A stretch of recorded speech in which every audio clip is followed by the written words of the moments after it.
What if I told you the solution to one of our biggest modern problems, all that waste, isn't some high-tech, futuristic gadget, but it's actually hiding in your grandmother's kitchen? That's what we're going to explore today. We're going to take a journey from those amazing, cherished family recipes all the way to the cutting edge of what we call sustainable dining. Okay, but first, let me ask you something. When you look at the leftovers from dinner, what do you really see? Is it just scraps, stuff to toss in the bin? Or is it the start of tomorrow's incredible meal? Seriously, how you answer that is at the very heart of everything we're about to get into. All right, so let's start by rewinding the clock.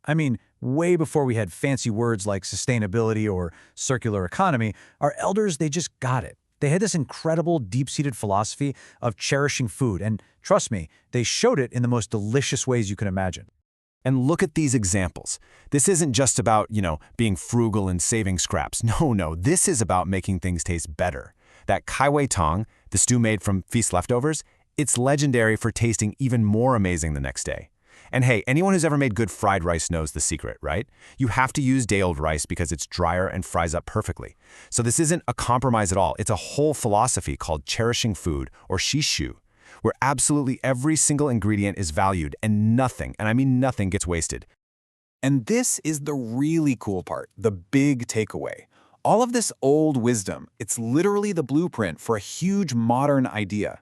That circular economy you hear about all the time, it's not some brand new invention. It's just an echo of this timeless, super practical, and let's be honest, absolutely delicious common sense that our grandmothers already knew. But, somewhere along the way, things shifted.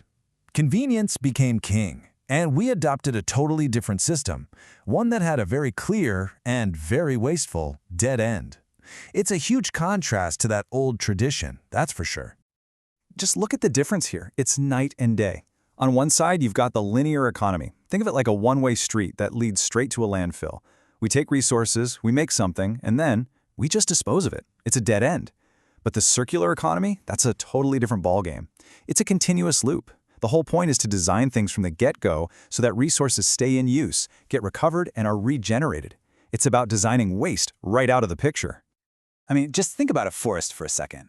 When a leaf falls from a tree, is it waste? Of course not. It becomes food for the soil, which then helps the tree grow. It's a perfect system.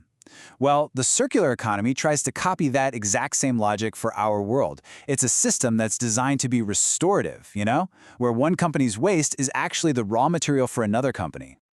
So what happens when you take this huge, powerful idea and bring it right into our kitchens, onto our plates? Well, that's when we start talking about sustainable dining.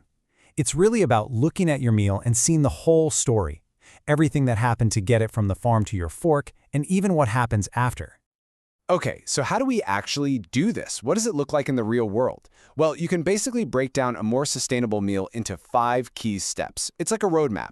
It all starts with things like friendly farming and buying local, and it goes all the way to step 5, resource circulation, which, hey, brings us right back to that amazing wisdom of using every last bit of our food.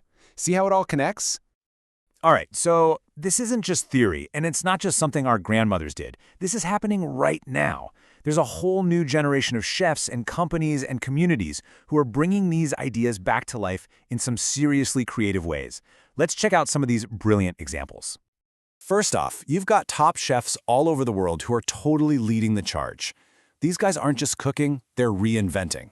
Things like carrot tops, fish bones, broccoli stems, stuff that most of us would just toss out, they're turning them into incredible powders, super rich broths, and beautiful garnishes. It's all about respecting the entire ingredient from root to leaf. And that leads us to the next level, which is just brilliant, upcycling. Now this isn't just reusing something, it's about turning waste into something even more valuable. Think about it. Leftover bread from a bakery gets turned into craft beer. How cool is that? There's even a company in Japan that's turning old vegetable peels into, get this, edible paper. It's amazing. And hey, this isn't just for small, cool startups. Big companies are getting in on the action because they're realizing, you know what, this is just smart business. For example, in Taiwan, all that pulp that's left over from making soy milk, it used to be thrown out. Now it's being turned into new foods like candies and jellies. So they're cutting waste, they're making more money, and they're giving customers the sustainable products they're asking for. It's a win-win-win. But it's not all about business and fancy restaurants. The circular economy has a huge heart, too. Take this story from Taipei. A supermarket teamed up with a community group to create a restaurant. What do they cook with? Surplus food from the store that's still perfectly good to eat. They make affordable meals for older folks and families who need them. They even have a community-sharing fridge, getting extra food to people directly. This is about building stronger communities, not just reducing waste. Okay, this next one is a real game changer, especially for the food scraps you just can't avoid. There are now these specialized farms using black soldier flies. Yep, their larvae are incredible eating machines that can power through tons of restaurant food waste super fast. And the process creates two amazing new products: a really rich organic fertilizer for farms and a high-protein feed for animals. It's literally nature's cleanup crew, but on an industrial scale. So, you hear about all these amazing ideas, right? From Michelin star chefs to bug farms, it's all so inspiring. But here's the thing, the circle isn't truly complete until it comes all the way back to us, to our own kitchens, and to the little choices we make every single day. And this scale of the problem, wow, it's huge. In Taiwan alone, we're talking about an estimated 1 million tons of food wasted every single year. Just let that number sink in for a second. 1 million tons. But look, the point here isn't to make us all feel bad. The point is to show us how big our opportunity is. It means that all of our small individual choices, when you add them all up, can make a massive, massive difference.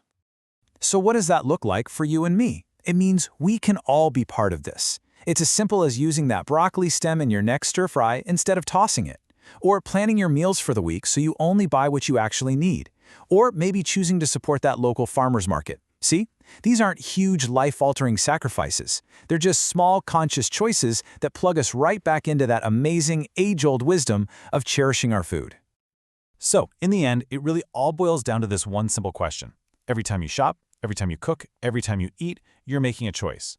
Are you going to choose the one-way street that ends in waste, or are you going to choose to be part of that regenerative, delicious, and incredibly resourceful circle? The power to change our food system for the better, it's literally right there on your plate.